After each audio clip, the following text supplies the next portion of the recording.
Biotechnology and life science is a professional degree, and any and every professional degree should lead to a job.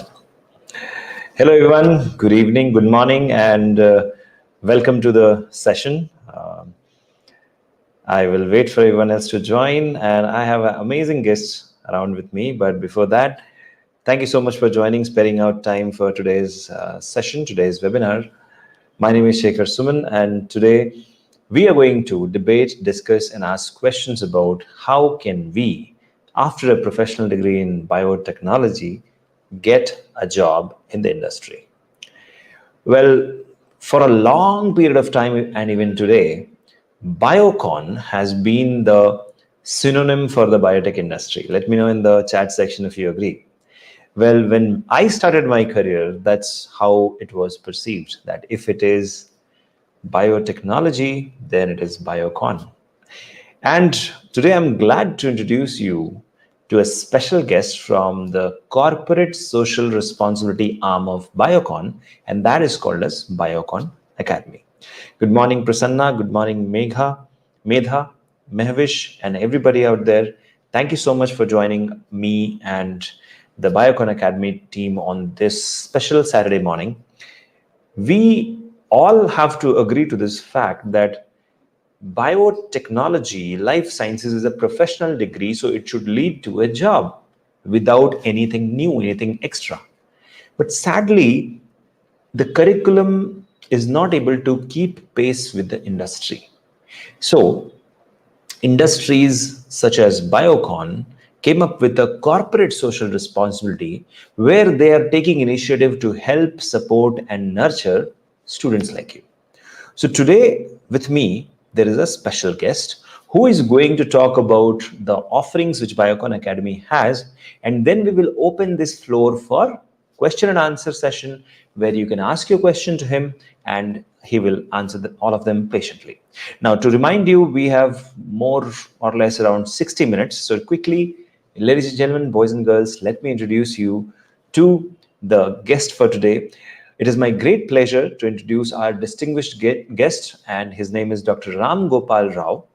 Dr. Rao is a senior academic manager at Biocon Academy, where he has been playing a transformative journey for nearly 8 years. His extensive experience in biotechnology education and his dedication to nurturing the next generation of biotech professionals makes him invaluable asset for the academy and, of course, for industry and all of us. Dr. Rao's impressive career spans over 2+ decades, beginning with his role as a merit research scholar at Gulbarga University, where he conducted pioneering research in plant biotechnology, molecular biotechnology, molecular biology, microbiology, and biochemistry. Followed by that, he started with his academic journey and led to a position of increased responsibility and impact. And then he joined at Srinidhi Institute of Science and Technology, worked there as an associate professor for more than 12 years. And followed by that, he joined Biocon Academy in 2016, and he has been playing a pivotal role in selecting and training biotechnology students, life science graduates, and postgraduates, ensuring they are well prepared and well versed with the industry roles. As a senior academic manager, he oversees program content delivery, teaches specific topics in biotechnology and biopharma, and collaborates with industry partners to arrange placement for students. Just to give you a glimpse about Biocon Academy's current offering, which is there, we call it Biocon KGI Certificate Program in Biosciences. 25 successful batches has been completed in the last several years. The 26th one is running and the 27th one is open for admissions. And they have 100% placements under their belly. So that's a great achievement by them. So let's not delay and welcome Dr. Ramgopal. Welcome to the session, sir. Namaskar. How are you? Namaskar. Good morning, Shekhar. Good morning, everyone. I am fine. Thank you, Biotecnika. And welcome to this webinar. Hope we have a lot of interactions and questions coming from the students.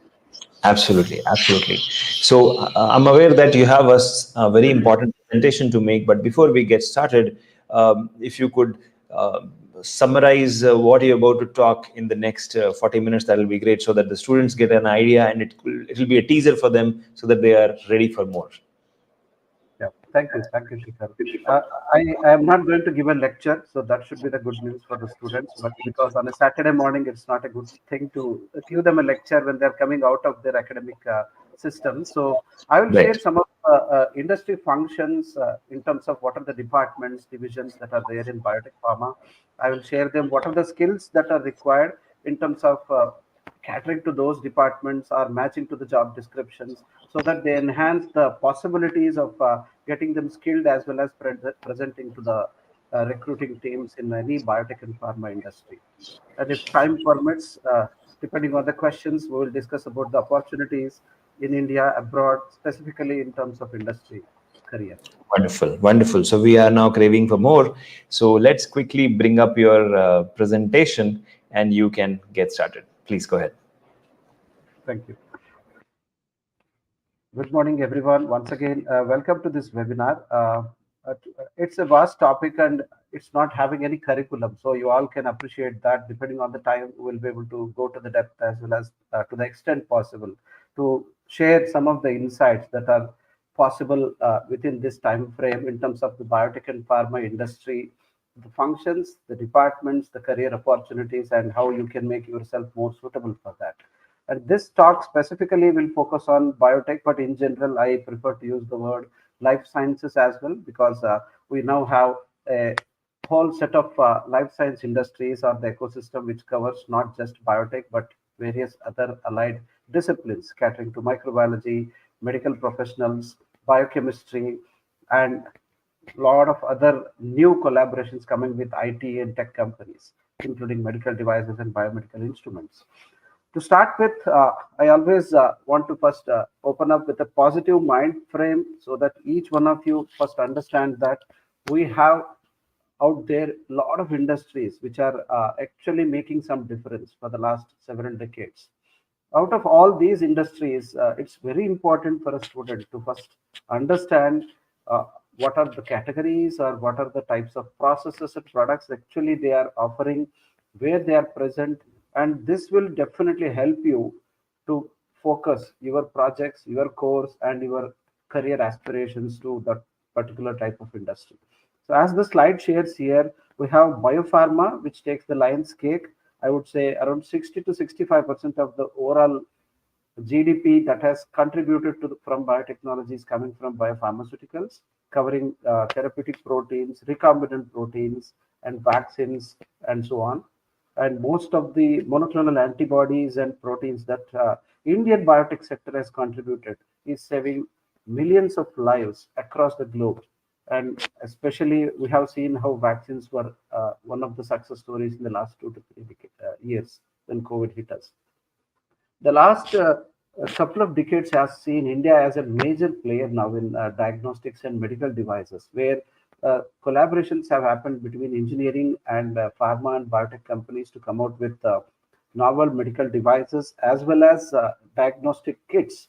We had more than 1,000 startup companies which were registered in the last 3 to 5 years, which are mainly focusing on diagnostics involving molecular route or immunological route and so on. So this is an area again which is very growing, and a lot of startup companies are there, MSMEs are there, which will be a huge opportunity for the fresh graduates coming out from the colleges. Bioservices generates a lot of revenue. We have a lot of terminologies. I have just picked a couple of them in that. One is CRO, that is contract research organizations. Then we have contract development and manufacturing organizations and bio IT. Of course, now today we have a lot of contract and clinical research organizations which are also entering into manufacturing, like one of our sister concern companies, Syngene, which is now doing clinical research, contract research, manufacturing, and almost end-to-end services to the industry. We have bioindustry covering mainly bioenergy, biofuels, and enzymes, which are catering to various sectors. When I say enzymes, it need not be only for food and beverages, but even other industries.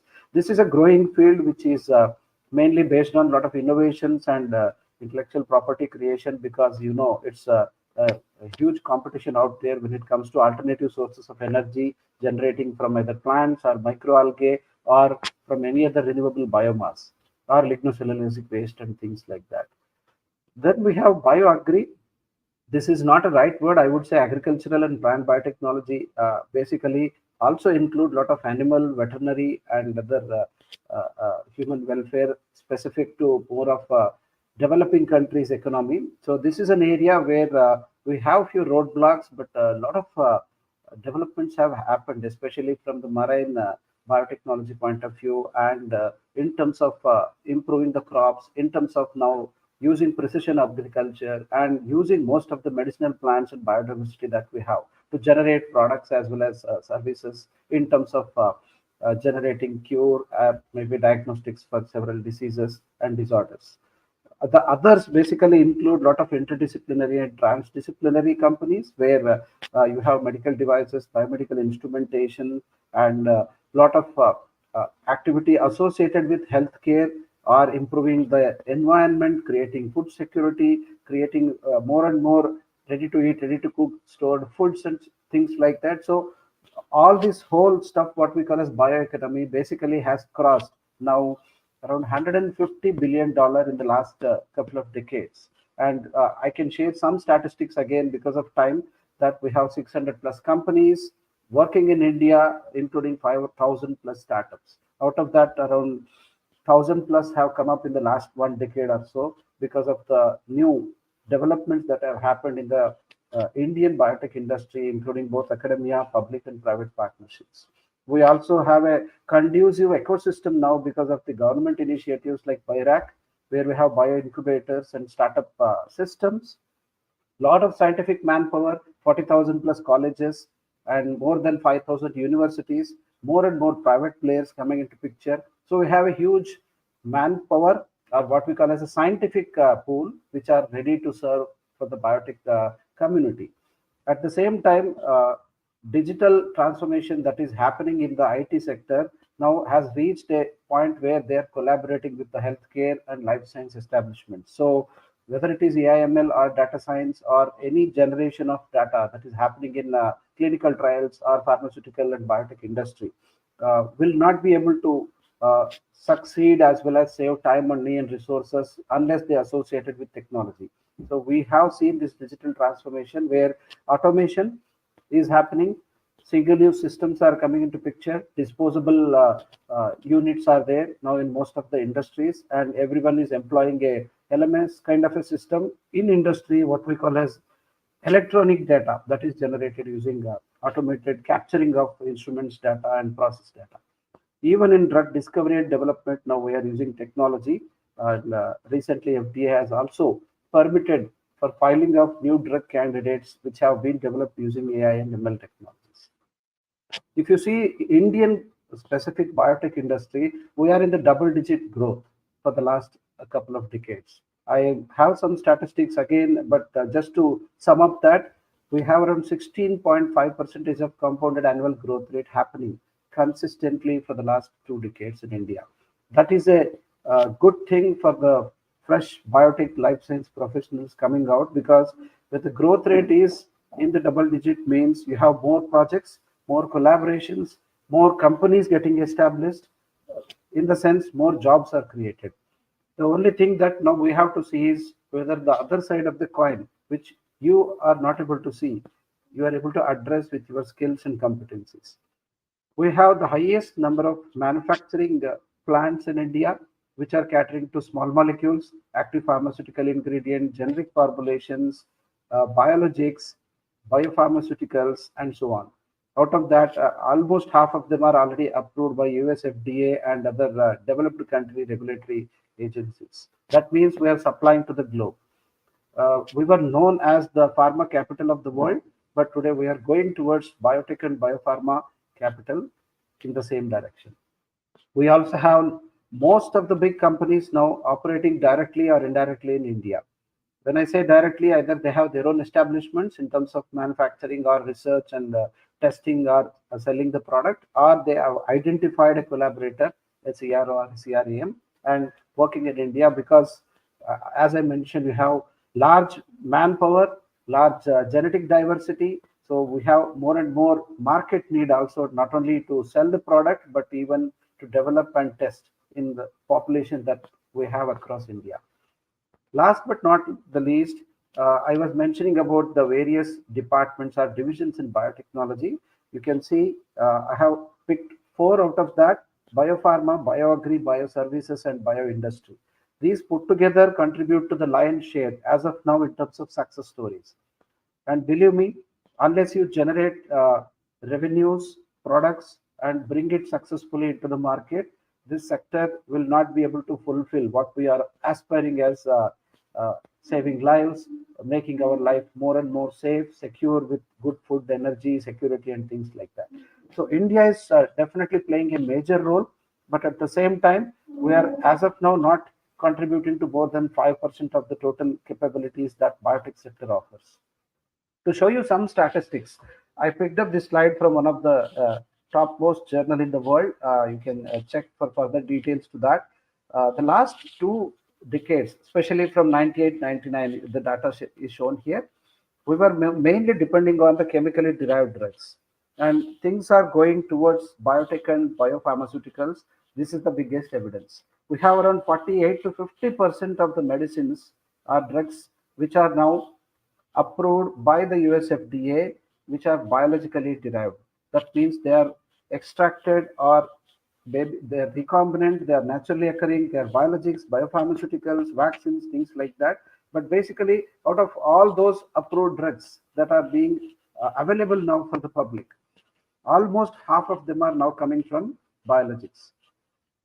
NME refers to new molecular entities, which are derivatives of chemicals or maybe using synthetic or biotransformation methods. Biologics are specifically the ones which we are targeting today for further discussion. So this is a welcome scenario, I would say, because the more and more products that are successful, that means it is actually contributing for the generation of revenue. And revenue generation will contribute to more and more, excuse me, R&D, more and more projects that will again create more jobs. So this is a good thing that we are able to see, and people are appreciating that biologics will be the life saviors, where the chemically derived traditional medicines are not able to cater to the requirements. We have several companies in India, but I want each one of you to also be aware of what is happening at the global scale. So just to show you a snapshot, these are some of the top companies which have actually transitioned from a pharma to biotech, or started as a biotech company and making a difference in terms of new products, making difference in terms of saving lives, as I was mentioning, with novel therapeutics, products, vaccines, devices, and so on. Each of these companies have an array of blockbuster drugs which have not only contributed in the healthcare and medical field, but have also generated a lot of revenues. Each company has at least $1 billion molecule per se. So that tells you that most of these biotechnology developments that you're able to see at the global scale is also happening in India, because most of these companies are also operating directly or indirectly in India. That is again an opportunity which we have. To just extend the discussion of this slide, you can see here, I wanted to summarize and show you how many companies we are talking about. What are those companies? What are those products? You can spend some time later on if you are interested further, because again, I have shared the reference at the bottom. We have few monoclonal antibodies, protein-based drugs, therapeutics, and one you can see there developed by a company called Comirnaty, has accumulated around $37 billion in the last couple of years. This is the mRNA vaccine which saved the lives in US, Europe, and other developed regions. Other than that, we have Keytruda, Humira, Ozempic, and Eliquis, Biktarvy, Dupixent, Comirnaty, Stelara. These are the blockbuster drugs which are actually mainly targeting cancer or other immunological disorders or autoimmune diseases, neurological disorders, and so on. I am even not touching gene therapy products and cell therapy products. These are just biologics and biosimilars, which have made so much difference to start with in the last 2 decades. So this is a good sign for the biotech industry. Moving on to the major emphasis that we wanted to give today in this webinar, I want each one of you to understand how an industry works. For that to happen, the first and foremost requirement is to have a big picture or a bird's eye view of various departments or what we call as functions. All of us are aware of research, manufacturing, and quality. But within each of this department, there lies several other avenues or divisions, which actually will make you more and more focused when it comes to trying your own opportunities or through any walk-in interviews, job portals, or through courses like what we do in Biocon Academy. Those who are interested in R&D, that is research and development, again, I always use this word, this is not everyone's cup of tea. You need to have not only experience or exposure in biotechnology techniques, instruments, you have to have that depth in terms of designing an experiment, lot of patience, ability to interpret data, ability to fail and again come back with an alternative method, and so on. Typically, a biotech industry will have 4 to 5 further divisions in R&D.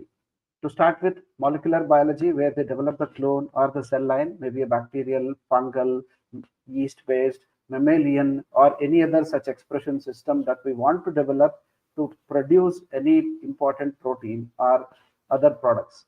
So molecular biology is a broad word which I am using. You may add rDNA technology, genetic engineering, things like that to that. So the expected skills here is that you should be well versed to work with DNA, RNA, protein. You should be able to basically work with different systems in terms of either a cloning, in terms of expression, or in terms of maybe even enhancing. Then we have cell culture, which basically caters to both microbial and now mammalian systems. The expectations here are that you should know some common microorganisms used in industry, not the GRAS alone, not the pathogens, not the ones which we studied in our curriculum, which produce some of the enzymes, amino acids, and things like that in the early 80s and 90s. We're talking about the recombinant strains today, which have actually brought in this biotech, biopharma sector. So you should be able to culture them, have some idea about the media requirements. You should have some idea about the difference between a petri dish, shake flask to taking it to a lab scale fermenter. All that happens in the initial cell culture. You need to develop cell lines which have been transformed with your molecular biology teams so that you are able to take it to a manufacturing platform where the expression of the gene resulting into a protein is realized.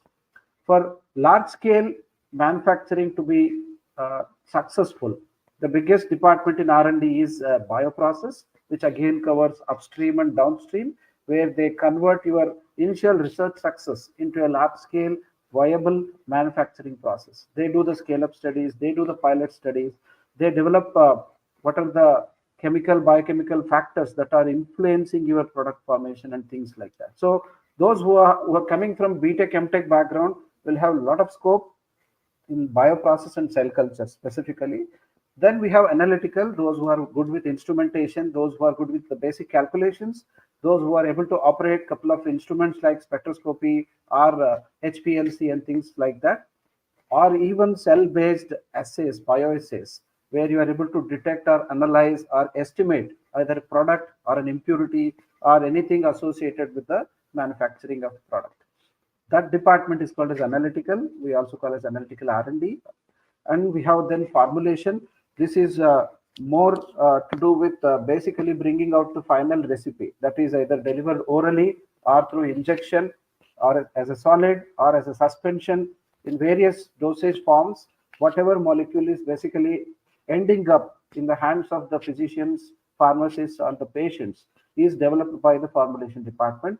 Pharmacists, of course, play a major role, but now we have biotech products where all the life science professionals are having equal opportunities in this department. We have intellectual property rights, also mainly focusing on patents and other IP forms. In many industries, they are part of R&D. In some, they also have a separate division.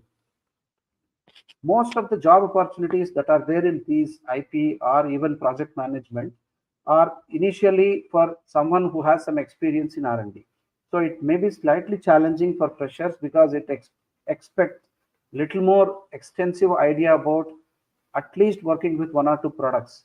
So if some of you have done a additional diploma or a course in IP or maybe a project management certification, you can definitely cater to these requirements.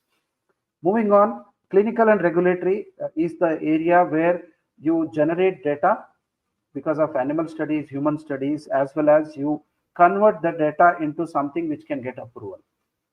These two are different departments, but why I have again combined them is the initial data generated during drug discovery and development. When you file an IND, NDA, or BLA, that is investigational new drug or a biological license applications, is basically having all the data associated with animal studies and human clinical trials. These data generated also associated with the manufacturing and quality information in industry together are captured by the regulatory teams. So they should be good in documentation. They should be aware of the rules, regulations, norms, forms, formats in terms of how to convince the regulators to accept the data that you are generating so that you get a permission to manufacture and sell. So we have clinical development, which will take care of the initial pathway. Then we have medical affairs, which will be executing the clinical trial projects in association with hospitals and medical fraternity. Then we have pharmacovigilance or post-marketing surveillance teams, which will take care of the adverse reactions once the product is out there in the market. Within regulatory, those who cater to the Indian regulatory agencies like SEDESCO or those who are catering to the Indian pharma biotech market, they will be called sometimes as the Indian Regulatory Affairs Group. We also have international, which will cater to US FDA, WHO, European EMA, and things like that. The major hiring departments in the Indian pharma and biotech industry is quality. I would say around 40 to 50% of the jobs in general for the last almost half a century has been in quality. I am telling this with several years of observation and experience. So most of you who think that I want to do R&D, please rethink in terms of opportunity. You also have a lot of scope and value and growth in quality department. And again, typically there is quality assurance, quality control, and microbiology. Some industries have put together one department. Sometimes they have uh, independent verticals depending on the number. Quality control are the people who will analyze, test from raw material to the final products. Quality assurance people, they are the ones who will basically ensure that everything is right. They are the good police for the industry. They develop protocols, SOPs. They clear the batches. They also train people. They also ensure that any complaint or any deviations that are occurring are addressed. They implement a strong quality management system for the pharma biotech industry. So all that includes or requires, I would say, keen observation, ability to identify mistakes, excellent technical writing and communication, so that you can take the data generated by QC and manufacturing and get the approvals. Microbiology, as we are all aware of, is one of the strong pillar because we are talking about biotech products which has to be safe as well as effective. For both these criteria to be met, you need to have an environment which is sterile or aseptic. People should be free from contamination. Your raw materials, final product should not have any contamination. All this is ensured by the quality control microbiology teams. And biotech graduates, as well as those who are having the core microbiology degrees, have tremendous opportunities in pharma industries. Even those who are not producing sterile products need microbiologists because they have to ensure that there is no contamination present in their products. Then we have manufacturing, which is the heart of an industry, having different departments depending on again which category of company we're talking about. I'm just sharing some of the departments which are most commonly seen in the biotech industry. Upstream includes again microbial or mammalian platforms where we actually manufacture the product, conduct the fermentation, and lot of opportunities if you have done some work with any microbe or any cell culture. Downstream, this is the department where You actually extract and purify, as you are all aware of different unit operations that are involved. It may be filtration, uh, or centrifugation or chromatography. Those who are good with any of these operations will have opportunities in downstream. And industrial downstream is slightly challenging and different from what we study in our curriculum. So you need to have an ability to extend your knowledge of a HPLC or a column chromatography, or maybe a TFF, tangential flow filtration, or other micro and nano filtration systems. If you have some awareness, you will be able to transition into industry in terms of how to extract and purify a protein or maybe any other product. Then we have formulation, as I mentioned in the R&D. These are the departments where they actually mix drug substance with the excipients and other agents, preservatives and things like that, and convert that into a drug product, what we call as the final product. And that is then going through a fill and finish facility, which is the most sterile area if it is a sterile manufacturing unit. Otherwise, it is called as packaging and labeling in terms of a typical pharma industry. And this is also an opportunity because there are now new technologies where isolators, RABs kind of systems are there, where you need manpower who understands the importance of handling uh, a protein or an antibody or a vaccine candidate, as well as able to convert that into a filled formulation in terms of maybe a vial or a syringe or any cartridge kind of a product.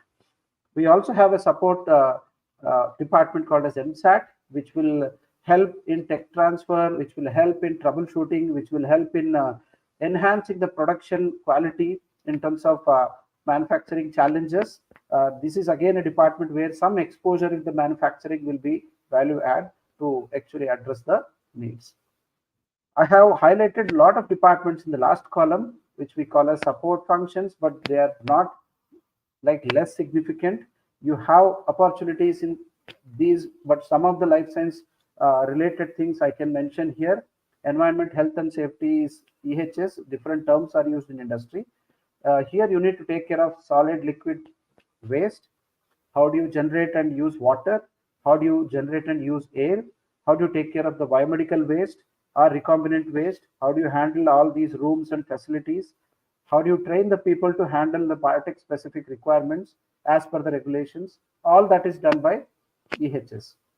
Then we have projects team, which has to mainly work in terms of setting up a system or a unit, what we call as erection, as well as uh, departments, divisions, instruments. They work closely in association with other engineering departments. We have seen recently that even these projects team would like to have some contribution or hiring happening from the life science professionals. We have warehousing, where you take the raw materials and store it or quarantine it. You also store the finished products and formulations till it is going into the supply chain. SCM is the supply chain. Now we have a lot of temperature and packing and storage and distribution requirements. These are all part of the good distribution practices. Similar to GMP, we have GDP. That is where supply chain department comes into picture. If you want to generate money and also grow, you have departments like sales, marketing and business development. You have a lot of opportunities in original equipment manufacturing, service sector, CROs and the core pharma in terms of sales and marketing, because it is not sufficient for them to take a BCA or a BBA or an MBA graduate. You need to have that biotech, bioscience, life science background to understand the biotech, or what you call as a biopharmaceutical product. So you are going to talk with a B2B or a B2C. They definitely give importance to those who have good communication and are interested to travel and work with cross-functional teams. Legal, finance, HR, and communications are the supporting functions, where in general they may not prefer biotech life science people, but I have seen some industries also having a possibility of taking few people because they have to have the communication and documentation related to core technical field. So this is just now an idea for you in terms of various functions. Now, I think I will rush and just share you a couple of more statistics, which I think will connect more with your aspirations. This is a summary which I made on my own. It's not published anywhere, nor it is taken from someone. It's my own experience of last 23 years. What I have seen is each of you can become more skillful if you move from the second column to the third one, because most of the educational system is moving towards what we call as outcome based education, or OBE, where they want to measure what competencies, skills that you are able to demonstrate, or how a graduate basically is regarded as contributing to some XYZ activities. For that to happen, we have all those accreditations and things like that in our educational scenario, which each one of you have already seen: the NBA, the NAC, the ABET, and so on. If you see how you can take advantage of that system, if you're coming out of a college or a university which has given more emphasis on not just teaching 20, 30 subjects and some lab where most of the demonstrations you get there, they want to do more internships, more collaboration with research institutions and industry, as well as the startup system. So spend some time in these 7 or 8 attributes which I have listed, how you want to shape yourself as a better and a competent individual is very clearly demarcated in terms of what an industry expects. Like I can take an example. When I conduct interviews almost day in and day out, when I ask any student to explain a instrument or a technique, most of the time they end up talking like a technician in terms of I added A to B, B to C, I took 5 ml, 0.1 ml, and things like that. I cannot blame anyone there, but the general tendency is we have to connect the instrument or a technique with a problem. When I say problem, a product or a service or a process. So you have to be not only aware, even if you're not getting exposed at college, university level, or maybe you didn't get much training in your projects and internships, you can definitely do a lot on your own. I'm not only talking about doing few online courses and listing them in your CV per se. You should be able to talk on at least 1 or 2 fields, 1 or 2 instruments, 1 or 2 products. When I ask them to explain about a biotech product, many of them are puzzled.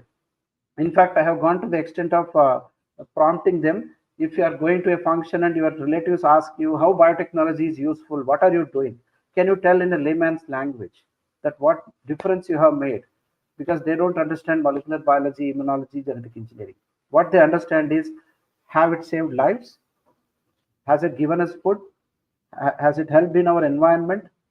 Any possible way which a common man can understand, are you able to talk about a technique or an instrument? You can do that if you convert some of those existing skills to the expected skills. Before I wind up this discussion and take up the questions, many students, when I go to colleges and universities and conduct these talks, webinars, and awareness sessions, they ask about, can I have a quick recipe to prepare for an industry interview? So I said, okay, I cannot give everything just like that, because it depends on the department, role, company, and your background. I thought up with something which is more appealing and common, applicable to, in general, all the crowd out there coming from biotech, pharma, and all the life sciences background. In general, this I already summarized in my previous slides, but just to again emphasize, you have to be strong in your basics. Start from normality, molarity, start from ATGC, start from understanding antigen antibody, start from basic biomolecules, start from giving few examples of names of bacteria, fungi, or maybe you should know what are the central dogma that you learned in your second, third year molecular biology. These are the things which will lay foundation for your interview to progress. None of the interviews directly will be asking about how will I purify my protein in a column chromatography as a first question. They will always start with your CV, tell me about yourself, followed by some basic questions related to biotechnology.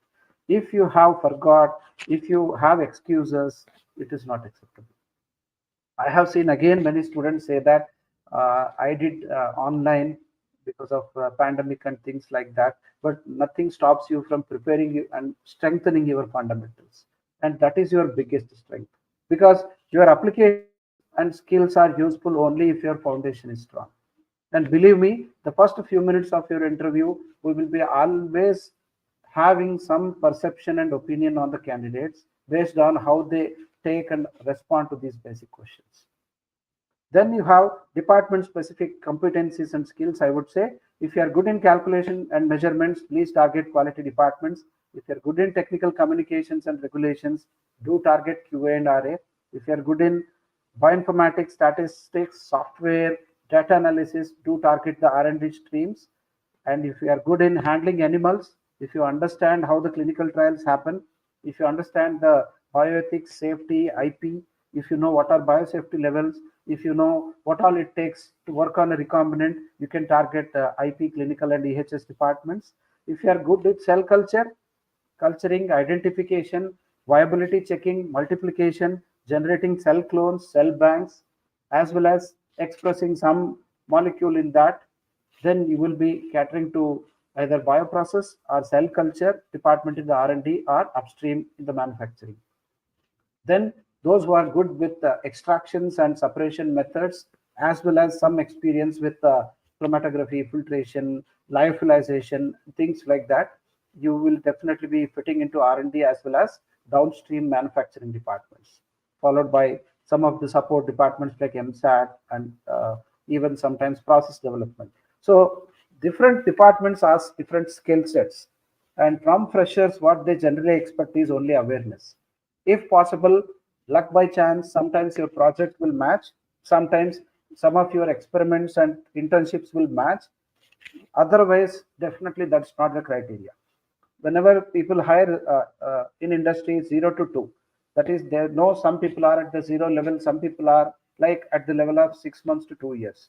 For all those jobs, definitely you can target department specific approach, which will work instead of just going and asking an industry that I am interested in any department because I am a fresher, please give me a job. That is not a good approach. It is not a targeted approach which will help you to fetch more jobs. Let me conclude this discussion by saying that industry jobs are generally skill based, that all of us are aware of, but it is also your value added course based, that now of late is coming because of all the certifications and trainings that you are getting because of the uh, change in our educational system. At the same time, if you are not able to talk confidently about your project or internship, not to tell about the procedure, but to talk about the concepts, the objectives, the outcomes, and how you think that if you had an opportunity, if someone gives you $1 million, how can you start a company from that, or how can you develop a product from that? To that extent, you should have that plus or minus bandwidth related to your project or an internship. And last, but very important, which we also do in Biocon Academy, is understand the market, the departments, the job opportunities, and various ways in which you can actually approach industry. Most of the time, your CV will not get a response from the typical hiring teams of any industry. So you have to have various other alternative approaches, which I cannot discuss at length here, but remember your role and department specific approach, targeting a company where your skills and competencies and projects will match, will be definitely fetching you more and more possibilities. Before I come out of this slideshow, let me share some of the contact details of Biocon Academy. I'm not going to discuss in detail about what we do and all those courses because I want to take some of your questions.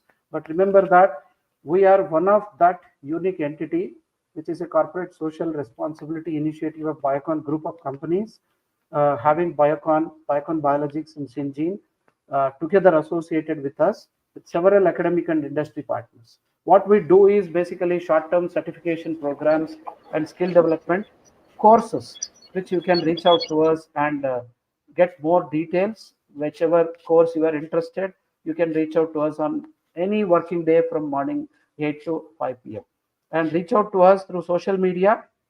This is not the only avenue or the opportunity, because I know this may not be a relevant platform where we can answer and address all your queries. So you can reach out to our social media or our contact details and get more details. I'll pass it on to Shekhar. Thank you for your listening. Thank you so much, sir. It was really insightful, full of data-driven insights, which I'm sure will be transitioning into actionable insights for our viewers. And I'm so thankful for you for this amazing presentation. And in fact, I would reach out to you probably later on to have a glimpse at it again, because the way you presented and the data was an eye opener for all of us. So now that we have 16 more minutes, and in fact, you are a dot on time with that. So 12 slides full of insights. Now let's open the floor for all our audience. We have around 15 minutes. Please feel free to ask your questions so that we can answer them individually. Now, Biocon Academy, while you are typing your questions, let me give you a brief about what Biocon Academy does. So Biocon realized that the skill gap needs to be addressed, and then as a corporate social responsibility, they have come up with Biocon Academy. And Biocon Academy has been there since a long time. For last 25 plus batches has passed on for the Biocon KGI certification program, and they have 100% plus placement record, and you can imagine that means a lot of sweat equity goes in training those students. So now the floor is open for everyone. Please start asking your questions. In the meanwhile, I'll display the questions which has already come while you were presenting this session. um, well, there is compliment for Biocon, that Biocon rocks. Thank you, Prasanna. So moving forward, the question is from Paras. What is the difference between a biotech company and a pharma company? Over to you, sir. Thank you, Shekhar. Biotech company and pharma companies are all terminologies based on the type of product they make. To make it very precise and simple for you to understand, anything that is derived from chemicals or by organic inorganic synthesis generally comes under pharma industry, where most of the products are not sterile. They are like your tablets, capsules, suspensions, and syrups and things like that, which we have seen for the last 100 years. Starting from your aspirin, the first drug which we came out, acetyl salicylic acid, to all the day-to-day OTC medicines that we take, right, directly without prescription. They all are under pharma. Biotech companies focus on biologics, biopharmaceuticals, vaccines, blood products, as well as medical devices and combination therapies, where we are modifying a microorganism, or we are doing a cell culture, we are doing some strain improvement, or we are doing recombinant technology. And these products are basically injectables. Most of them are sterile. They are not taken as a tablet, except few exceptions. And you have to have more stringent regulations and controls. Hope I think that answers the question. Yeah, right. So that was your answer, Paras. Paras has the next question, and it came in sequence. I think he was the first one to join. His question is, can we decrease the percentage for Biocon certificate program? Apparently, he wants a 55.55 or something. What's your take on that? We have 5 courses. Because of time, we have not discussed about the other courses. We do have courses which will definitely address your eligibility criteria, but the percentage is not just unilaterally decided by us. It depends on the industry, jobs, as well as the competencies that we expect. So I absolutely agree with most of you if you think that percentage should not be a criteria, but that definitely has to be some, what we call as a eligibility cutoff. Otherwise, we can't cater to everyone that who would like to enter into our systems. So please go through our website. There are 4 more courses where the percentage requirement is definitely not that stringent what you see for the biosciences course. Right. So in your presentation, you were talking about bioinformatics and AI in biology also. And there is a relevant question which says that, sir, can I combine bioenergy and AI, and what should be my PhD project? What's your take on that? I think this is a very broad question, but I will definitely try. As of today, what I am aware of is that AI has been used in terms of addressing some of the biological problems, but they have not completely come out with what you can show as a success story, or we have not realized the full potential. So this is the right time for you to do a PhD in bioenergy.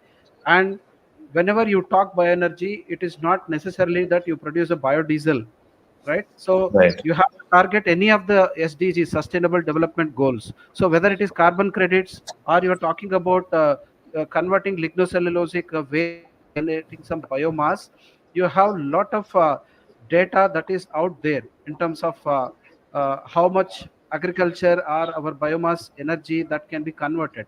So AI will help you to do all the precision data analysis and modeling, but it will be too early for me to share you an example, because I know people are talking about precision agriculture where bioenergy is also one of the component.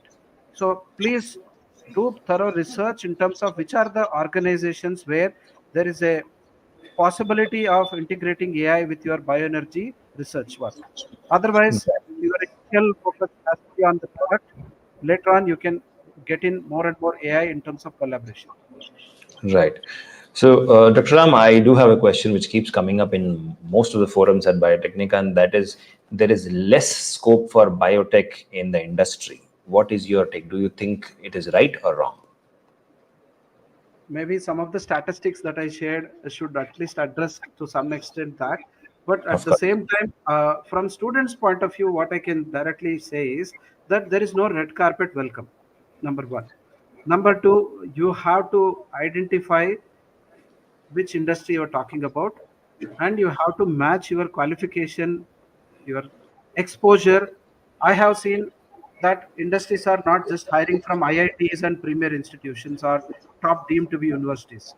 They hire based on the skill. That's a When good I news.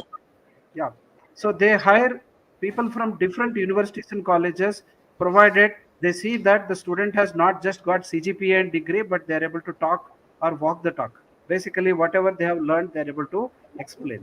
Need not have expertise. True, true. That's very true. So, next question is from Anuja, and she's asking, please suggest jobs in biotechnology as a fresher candidate. Okay, I think this is mostly repeating with the same discussion that we're What is having. what is best? This Yes. fresher word itself is a very what you call controversial. Please don't think that you are a fresher.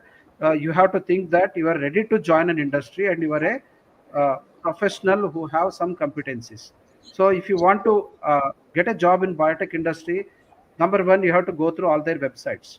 When I say company websites, it need not be directly their websites. They have a job portal. So some of them have a separate job portal.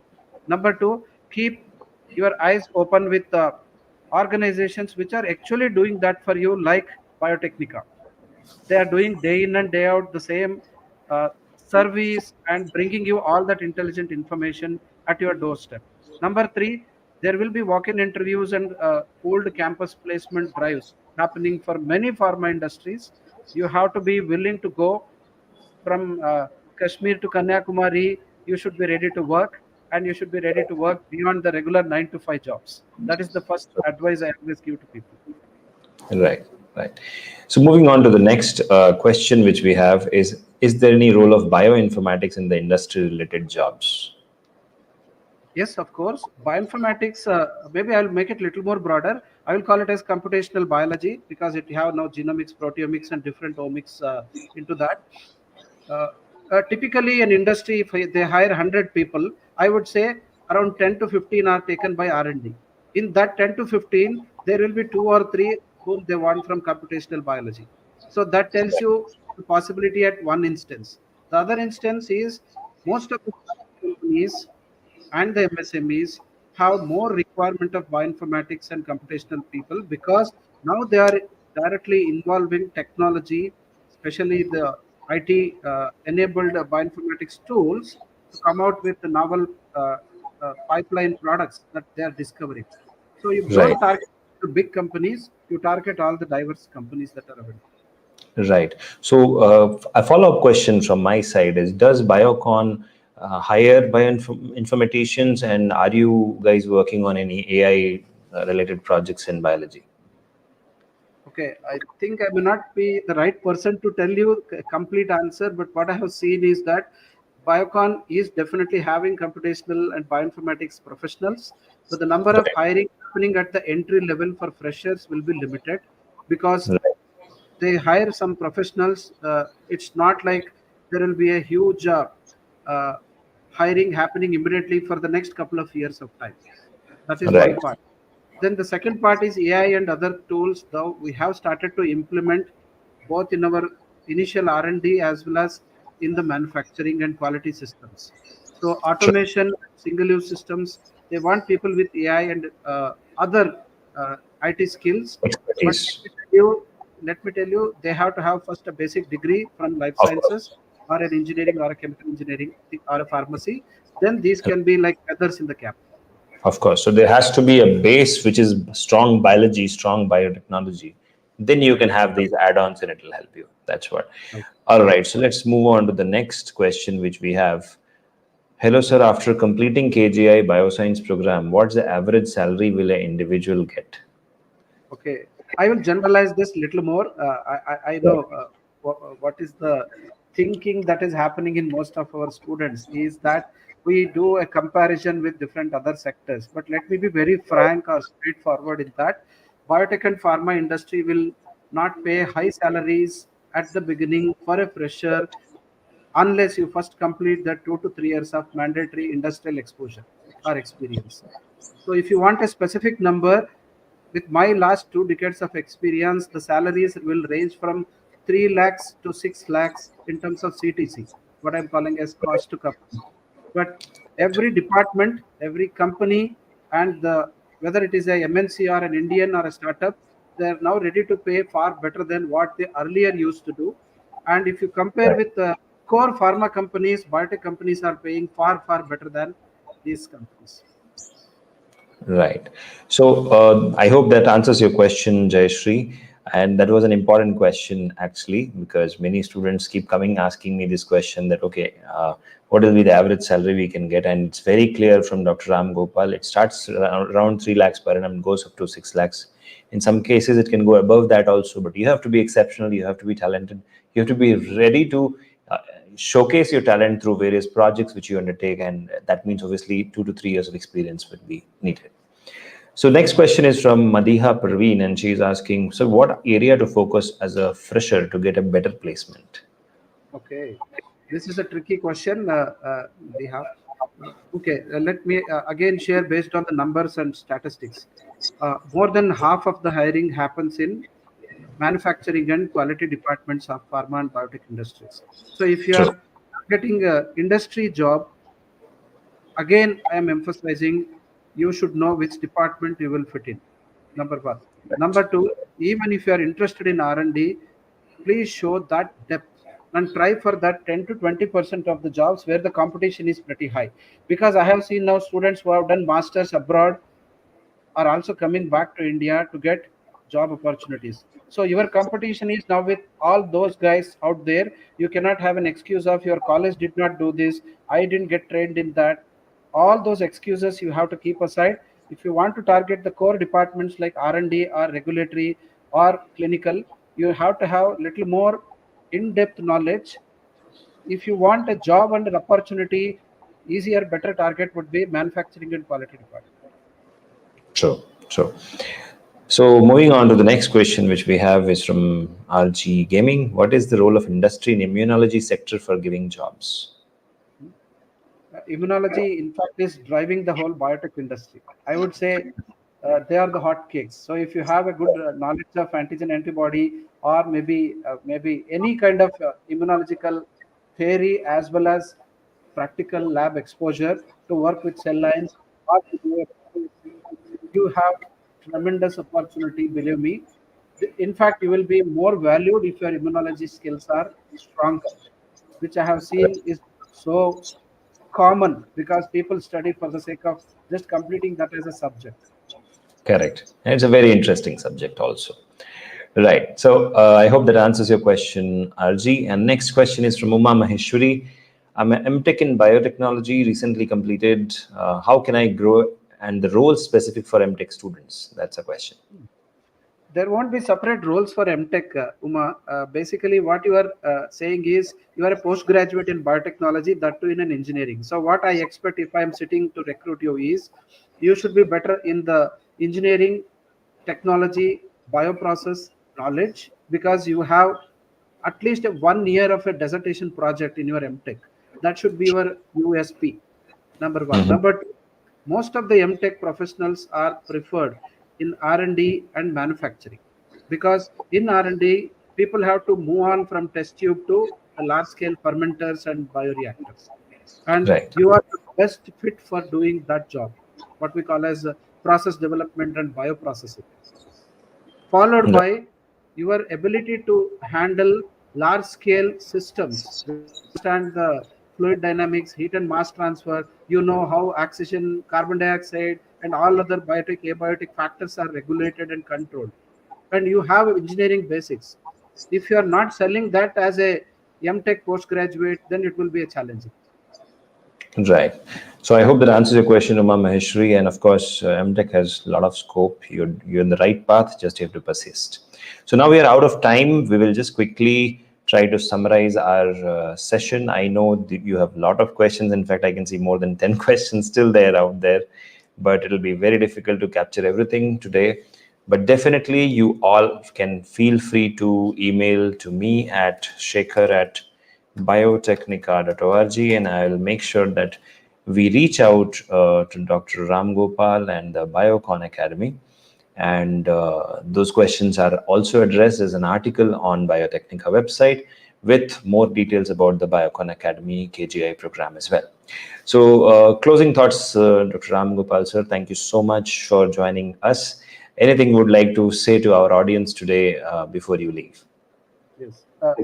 I definitely want each one of the participants today to think very clearly whether you are interested to work in industry, because not every biotech life science graduate or postgraduate should enter pharma biotech industry. You have to pursue higher education. You have to take up the jobs in the CSIR labs or a government institutions as well. Or maybe you also want to go out of your subject and do a lot of other wonderful things. But if Sure. you want to enter into this field, be clear that your degree and CGPA are just an entry or a gate pass. What will drive you further later will be your skills and competencies in one or two specific areas where you can see a vertical growth. Do not have what we call as jack of all and master of none kind of a situation. Thank you Right. all, best, and thanks Biotecnika for associating with us and organizing this program. Thank you so much for your time on a Saturday morning. And I really appreciate Biocon Academy's efforts in bridging this academia industry gap. And truly speaking, the initiatives which Biocon Academy is taking and Biocon is taking for the students is really commendable. And thank you so much for partnering with Biotecnika for this webinar and for your courses. We wish you all the best, and all to all our students, stay tuned. There are more announcements to happen on Biotechnika's platform about Biocon Academy's courses, and which will bridge the gap in between the academia and industry. And I have shared my email ID on the screen. Please share your questions with us so that we can forward it to the Biocon Academy team, Dr. Ramgopal sir, and once we have the response, we'll compile all of that as an article, share it with all of you so that all of you can be benefited. And that's how we build a cohesive biotech student-friendly environment where industry comes forward and helps all of you. Thank you so much for watching this session live, and for all those who are watching this as a recording, feel free to reach out to us if you have any need. Thank you. Take care. Have a great day ahead. Bye-bye.